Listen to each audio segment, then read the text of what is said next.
जब वहाँ से ठुकरा दिए गए ये श्रीमान जी, जब खदेड़ दिए गए पिता और पुत्र दोनों, तो राजद ने इनको शरण दिया।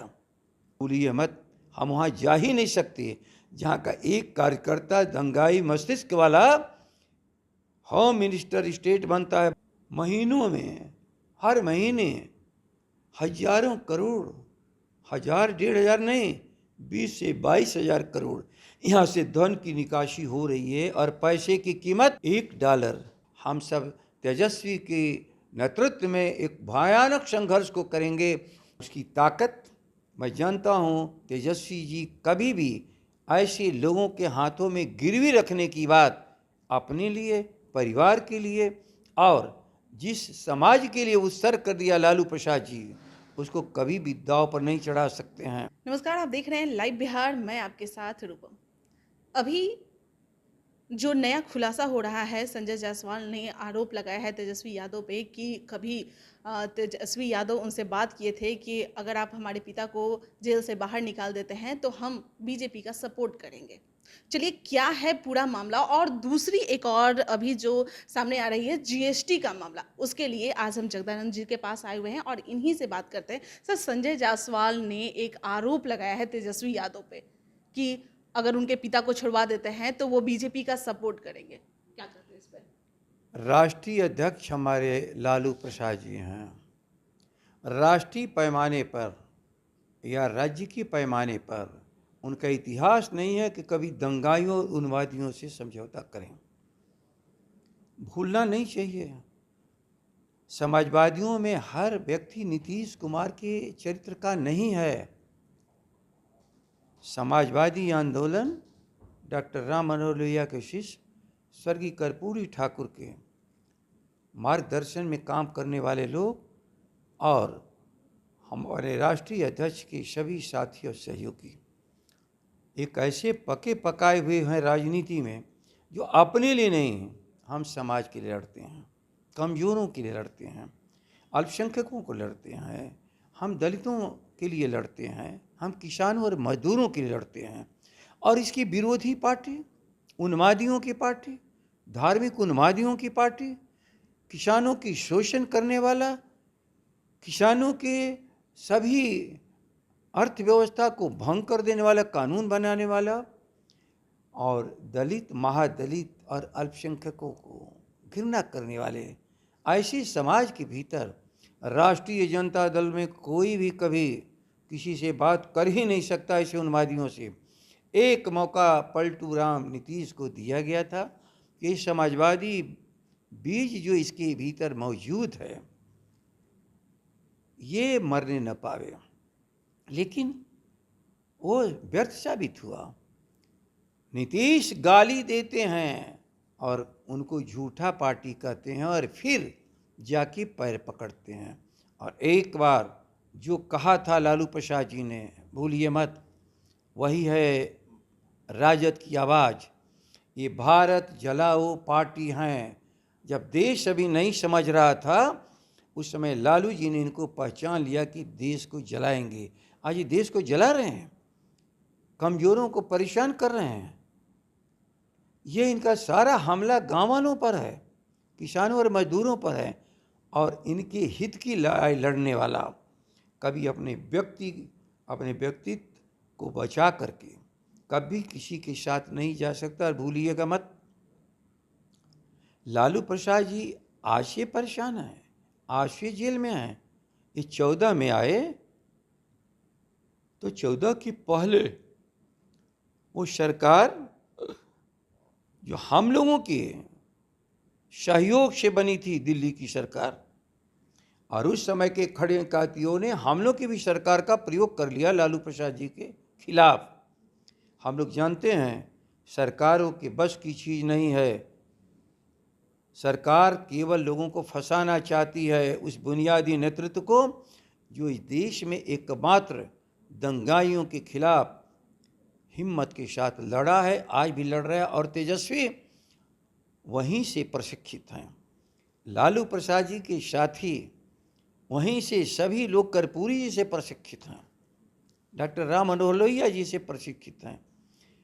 और उसकी ताकत मैं जानता हूँ तेजस्वी जी कभी भी ऐसे लोगों के हाथों में गिरवी रखने की बात अपने लिए, परिवार के लिए और जिस समाज के लिए उत्सर्ग कर दिया लालू प्रसाद जी, उसको कभी भी दांव पर नहीं चढ़ा सकते हैं। और अफसोस, जब वहाँ से ठुकरा दिए गए ये श्रीमान जी, जब खदेड़ दिए गए पिता और पुत्र दोनों, तो राजद ने इनको शरण दिया। ये क्या हम लोग को शरण देंगे? जहाँ ये शरण ले चुके हैं, जहाँ आज एक हमारे जिला का अध्यक्ष को हम लोगों ने एक ऐसा बनावट उसकी बनाई कि आज एक राज्य के अध्यक्ष बने हुए हैं। यह है कारखाना समाजवादियों का। राष्ट्रीय जनता दल ये निर्माण करता है, किसी विध्वंसक के साथ कभी राष्ट्रीय जनता दल जा ही नहीं सकता। जनता को विश्वास है कि उनकी बात में कोई दम नहीं। और ये बात कब कह रहे हैं? जब उनका एक होम स्टेट मिनिस्टर दल से परेशान होकर के अपने राहत के लिए हमारे दल में आना चाहा, लेकिन हम तो दंगाइयों पर भरोसा नहीं करते। आना चाहा लेकिन हम लोग ने स्वीकार नहीं किया। इसलिए भूलिए मत, हम वहाँ जा ही नहीं सकते जहाँ का एक कार्यकर्ता दंगाई मस्तिष्क वाला होम मिनिस्टर स्टेट बनता है। बात का कोई प्रश्न ही नहीं उठता। सर, आज़ादी के इतने साल हुए हैं, जब जीएसटी लागू होने वाला था तो उस समय कहा गया था कि जो आटा चावल ये सब है उस पर जीएसटी नहीं लागू किया जाएगा, लेकिन अब तो रोटी कपड़ा पे, मतलब रोटी पे भी आफत हो रहा है, जीएसटी लागू हो रहा है, महंगाई समझिए कि और ज़्यादा बढ़ जाएगा। देखो, इनके सारे कदम से ये देश की अर्थव्यवस्था बर्बाद हो रही है। इनकी अर्थव्यवस्था वहाँ तक बर्बाद हो चुकी है इनके नोटबंदी के कारण, इनके जीएसटी के कारण, किसानों के खिलाफ कानून बनाने के कारण, किसानों के मन में विश्वास को खत्म कर देने के कारण, दंगाई और उन्मादियों की दंगा और उन्माद फैलाने के कारण, कि देश से सारा धन जो आया था बाहर का वो भाग रहा है बाहर। महीनों में, हर महीने हजारों करोड़, 1000-1500 नहीं, 20 से 22,000 करोड़ यहाँ से धन की निकासी हो रही है। और पैसे की कीमत $1 80 रुपये से ऊपर चली गई। $80 अपने न्यूनतम स्तर पर पहुंच चुकी है।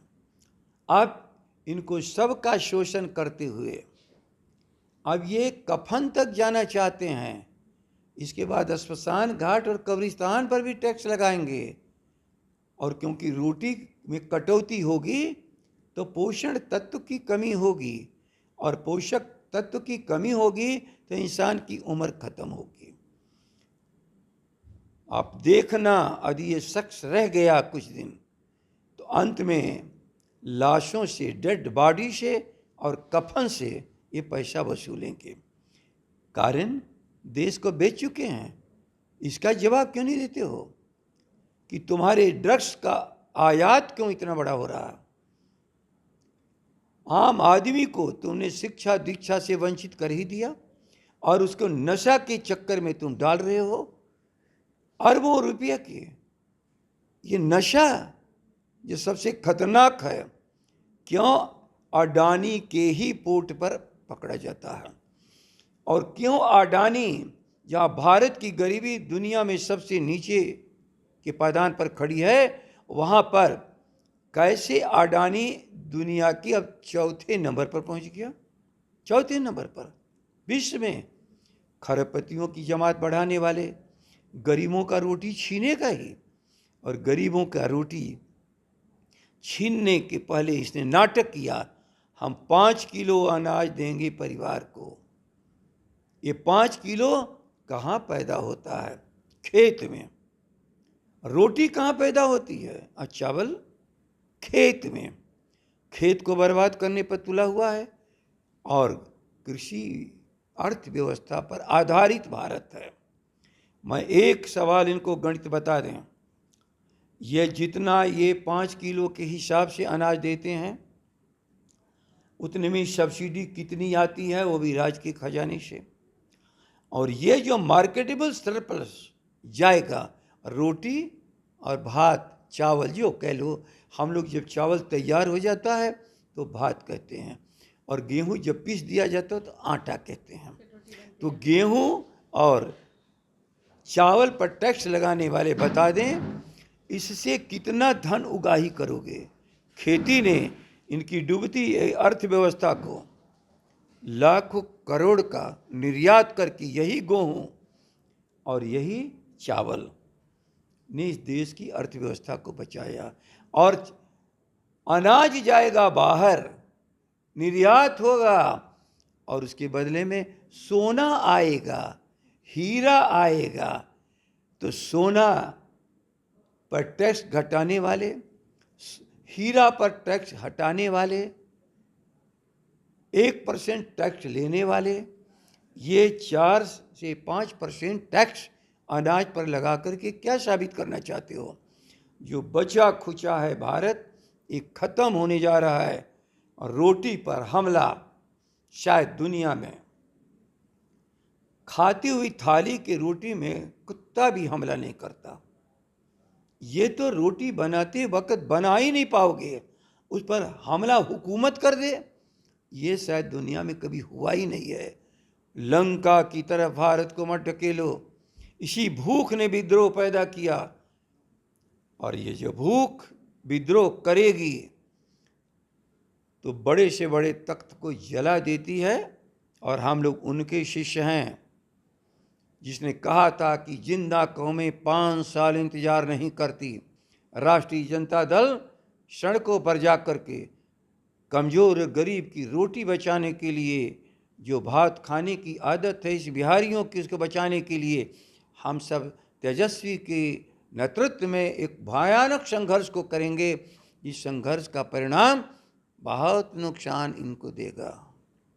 बहुत धन्यवाद आपका सर। तो आपने सुना कि संजय जायसवाल जो आरोप लगा रहे थे, सरकार जगदानी जी जो हमारे साथ जुड़े हुए थे, उनका कहना है कि जो कभी हमारे पार्टी में रहे हैं, जिन्हें हमने बनाया है, उससे क्या तेजस्वी यादव जी मिलेंगे। और दूसरी बात, जो अभी जो आटा पर और भी दूध और दही पे जो जीएसटी लगाने की बात हो रही है, उस पर इन्होंने जो कहा है कि तेजस्वी यादव के साथ मिलकर हम लोग एक नेतृत्व करेंगे और एक संघर्ष करेंगे, और उसका जो होगा वो काफ़ी समाज के लिए काफ़ी फ़ायदा होगा। चलिए फिलहाल के लिए बने रहें लाइव बिहार के साथ। धन्यवाद। लाइव बिहार यूट्यूब पर सब्सक्राइब और फेसबुक पर लाइक ज़रूर करें।